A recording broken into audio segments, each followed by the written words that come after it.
Welcome to Safeguarding Training 2021. The module is titled Participation of Children and Young People in Catholic Communities. Right 2 of the Diocesan Rights of the Child framework states children have the right to voice their thoughts when decisions are being made about them. This right encourages all adults to listen to the opinions of children and involve them in decision-making. The spirit of right judgment guides society to be considerate, thoughtful, and show respect for the views of children. Scripture speaks to us about this right. Philippians 2, verse 4. Let each of you look not to your own interests, but to the interests of others. Laura, a therapeutic house supervisor for Catholic Care, says that allowing the young people to voice their thoughts on decisions being made about them empowers them to be an active participant in their own life and further contributes to them being able to discover their own identity, create belonging, and work through trauma.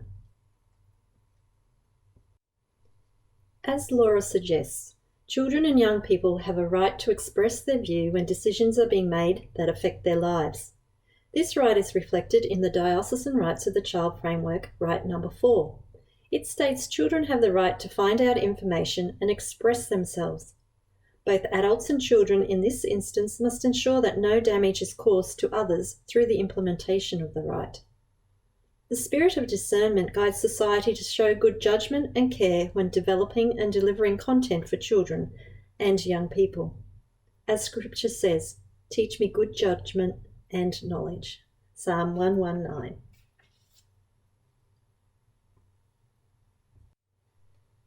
Today we are here to gain a greater understanding of the value of involving children and young people in decision-making processes and how we as adults can champion such a process in our own Catholic communities. We will now learn more about how these two rights we have mentioned provide a platform for the participation of children and young people in communities. Participation is more than giving young people in our community a say. It is listening to their views, taking them seriously, and wherever feasible, putting their ideas and suggestions into effect. Children and young people are a great resource in our community, and organisations can benefit from the qualities they bring. A question for you. What does participation of children and young people in a Catholic community, specifically the parish and/or chancery, look like? Please write a response. Let's park that response for the moment. We will come back to it shortly. Let us now have a look at the research and see what our responses might represent. The research we present here is known as Pathways to Participation Model by Harry Shear. He notes that this model is a tool for practitioners, helping them to explore different aspects of the participation process. Shear's model illustrates the methods adults can utilise to support a developmental progression of authentic child and young person participation. The model effectively functions as a scaffolding guide for educators and other adults working with children and young people. Shear envisions the model to be used by adults of an organisation as a tool for self-reflection and planning. Let us break open the model. It encompasses 5 levels, which are presented vertically, and 3 stages of commitment, presented horizontally above the 5 levels. The pathway begins at level 1, and a sequence of 15 questions is asked of the organisation. The 3 stages of commitment represent degrees of dedication and fidelity to the participatory empowerment of children and young people. Number 1, openings. This occurs when adults and organisations become receptive to empowering children and young people, or when they recognise the potential utility of empowerment. Stage 2, opportunities, occur when adults and organisations have the funding, time, professional development, knowledge, skills, or other capacities required to empower children and young people in authentic and meaningful ways. And stage 3, obligations, when adults agree to codify child and young person empowerment in organisational policy or standard practice, and to hold themselves accountable by establishing expectations for adults and building requirements for children and young people empowerment into a system. Let us now journey through the pathway model. Level 1, children are listened to. Are you ready to listen to children? Do you work in a way that enables you to listen to children? Is there a policy requirement that children must be listened to?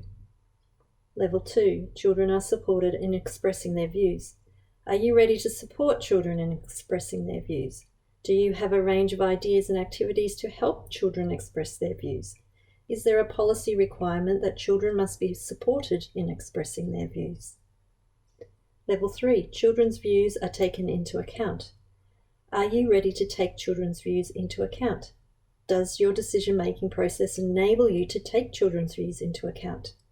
Is there a policy requirement that children's views must be given due weight in decision-making? Level 4, children are involved in decision-making processes. Are you ready to let children join in your decision-making processes? Is there a procedure that enables children to join in decision-making processes? Is it a policy requirement that children must be involved in decision-making processes? Level 5, children share power and responsibility for decision-making. Are you ready to share some of your adult power with children? Is there a procedure that enables children and adults to share power and responsibility for decisions? Is there a policy requirement that children and adults share responsibility and power for decisions? It's important to highlight that through this journey, we do reach the rights, UN Convention on the Rights of the Child, between level 3 and 4. Some important concluding words from Shea are as follows. I hope that by presenting an ordered sequence of 15 questions, this model will serve as a usable tool for individuals, teams, and organisations working with children and young people. In using the model, it is probably not helpful to see it as a point-scoring exercise or ticking off as many boxes as possible. The most useful discussion will probably occur when the answer to a question is no. Then it can be asked, should we be able to answer yes? What do we need to do in order to answer yes? Can we make these changes, and are we prepared for the consequences? Working with this model could thus be a useful first stage in developing an action plan to enhance children's participation in all kinds of organisations working with children. Returning to your response that you wrote earlier to the question about participation of children in the parish and/or chancery, I'm asking you now, where do you think your response from the question at the beginning of our session is situated on this participation model? Is it level 1, 2, 3, 4, or 5? The Diocese of Broken Bay endorses the rights of the child, and in fact we have our own framework. We must take up the challenge to always be operating at a level 3, 4, or 5, where children's views are taken into account and are involved in decision-making processes.